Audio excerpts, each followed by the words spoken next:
todos. El tema que nos corresponde en el grupo es el concepto del valor, una propuesta de integración de diferentes perspectivas. El grupo integrado por Oscar Mira, Jan Martínez y Kevin Mosquera. Gracias.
Buenas tardes para todos.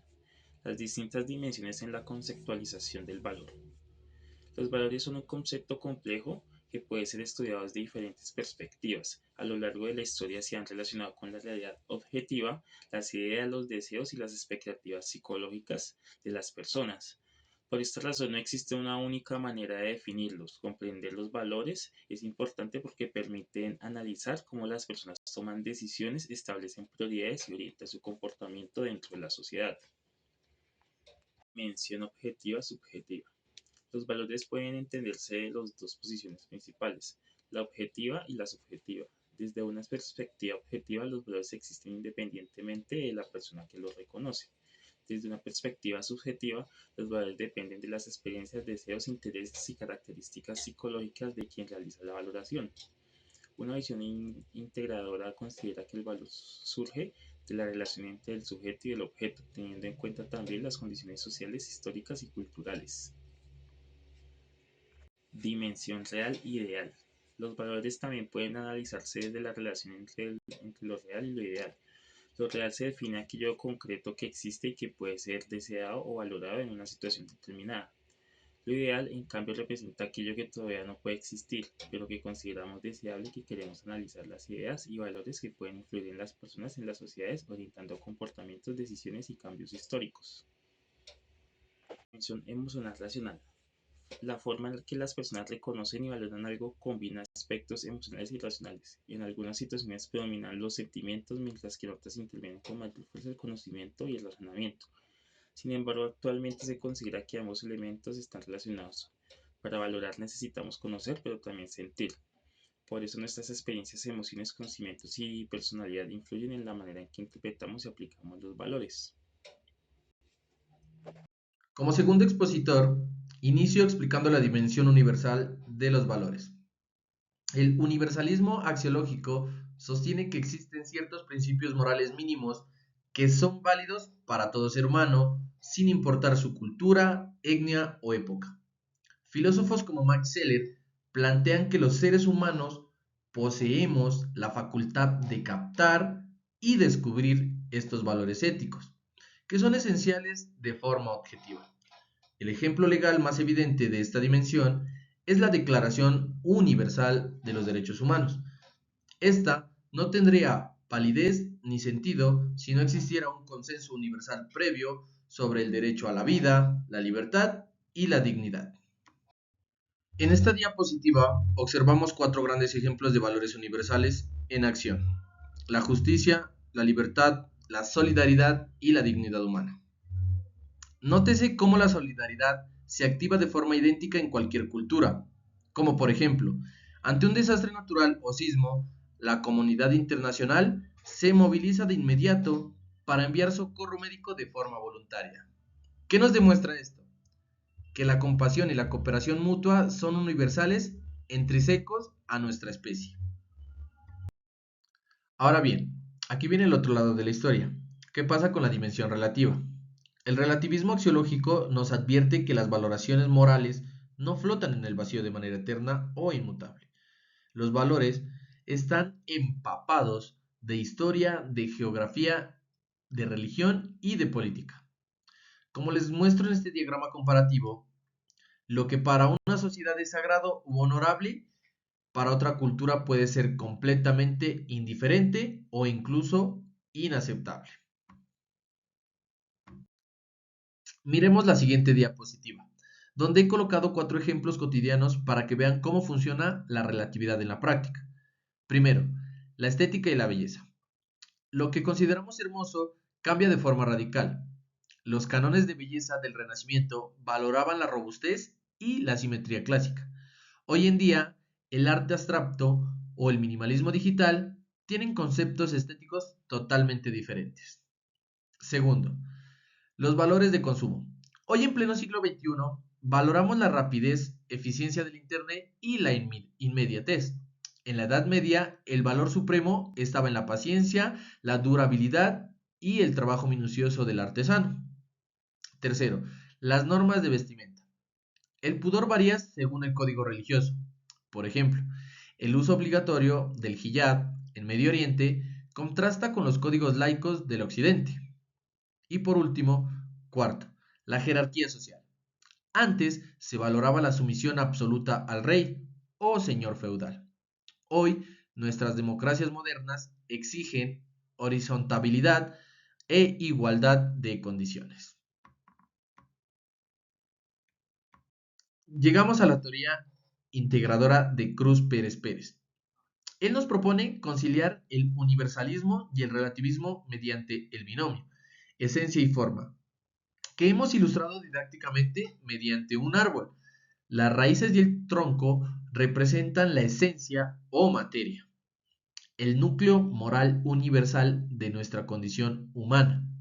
Por ejemplo, el valor de proteger la vida. Las hojas y las ramas representan la forma o expresión, la manera concreta en la que cada cultura interpreta, legisla o ejerce ese cuidado de leyes viales, señales de tráfico, ritos de salud. No hay universalidad sin contextualización ni relatividad, sin un núcleo indestructible de dignidad compartida. Para cerrar formalmente, presento 3 grandes conclusiones. En primer lugar, la unidad en la diversidad. Debemos proteger los derechos humanos de manera universal, mientras aceptamos que cada pueblo los traduce y celebra según sus propias costumbres. En segundo lugar, comprender el valor nos dota de una brújula moral para evaluar la realidad.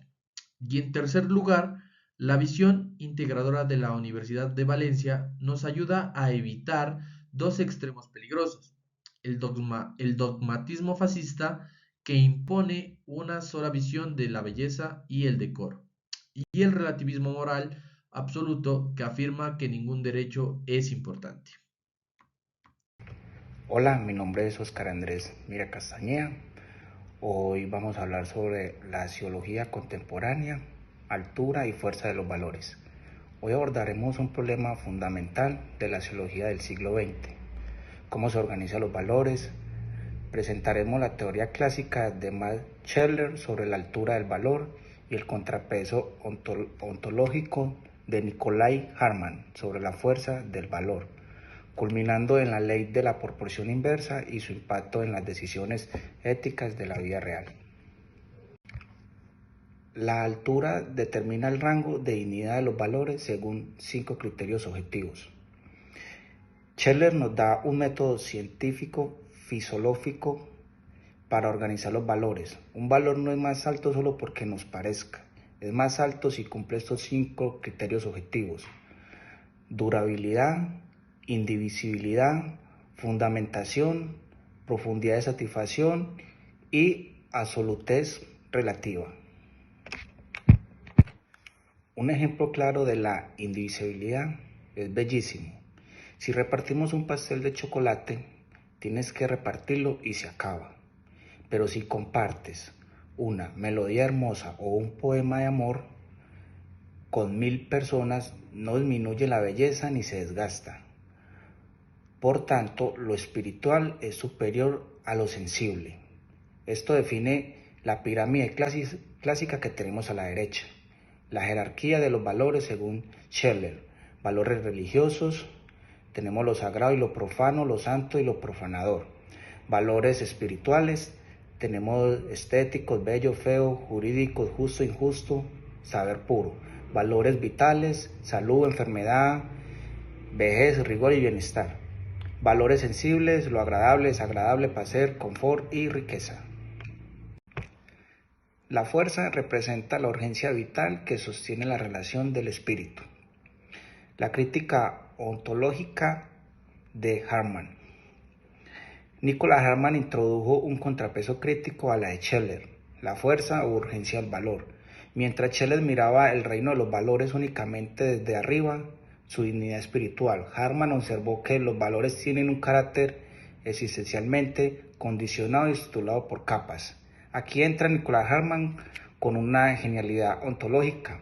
Él dice que los valores y la realidad misma están construidos con capas o estratos, como los pisos de una casa. El piso superior no puede existir si no tiene un piso inferior que lo sostenga físicamente. Por ejemplo, lo biológico puede darse sin lo espiritual, como las plantas y animales, pero lo espiritual no puede darse sin lo biológico en el ser humano real. El espíritu no tiene fuerza originaria propia, es dependiente de la base física. Por ende, los valores de la base física son fuertes e indispensables. En esta tabla podemos observar las 4 capas: capa orgánica, capa biológica, capa física y capa espiritual. La proporción inversa rige la relación entre la elevación espiritual y la urgencia existencial. Esta diapositiva explica la ley de la proporción inversa, que es la primera ley axiológica. Es una de las tesis más elegantes de Hartmann. Lo que se gana en elevación se pierde en resistencia inmediata. Los valores espirituales como la justicia, la belleza o la fe son altísimos, pero sumamente frágiles. En cambio, los valores vitales y higiénicos como comer, beber o curar una infección son de baja jerarquía moral, pero son más fuertes y urgentes. Un ejemplo práctico de la proporción inversa: la meditación sus la nutrición. La contemplación mística o el goce estético de leer literatura clásica son valores de inmensa altura espiritual, pero sumamente débiles si una persona está deshidratada o hambrienta. Valores de la inmensa fuerza biológica. El cuerpo exigirá imperativamente alimento o agua. La urgencia biológica interrumpe cualquier actividad del espíritu. La comida, un valor inferior de subsistencia, tiene la fuerza necesaria para permitir o impedir la resistencia de los valores más elevados. En esta diapositiva de síntesis compara lado y lado de ambos enfoques. El de Scheller, que es una mirada desde arriba enfocada en la dignidad del valor, y el de Hartmann, que es una mirada desde abajo enfocada en la urgencia y soporte existencial.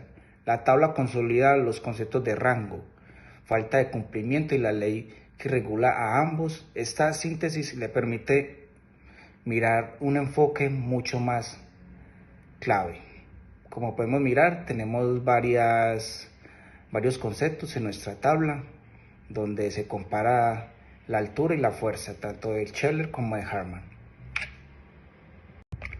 Y para terminar, nuestras fuentes de información y referencias bibliográficas.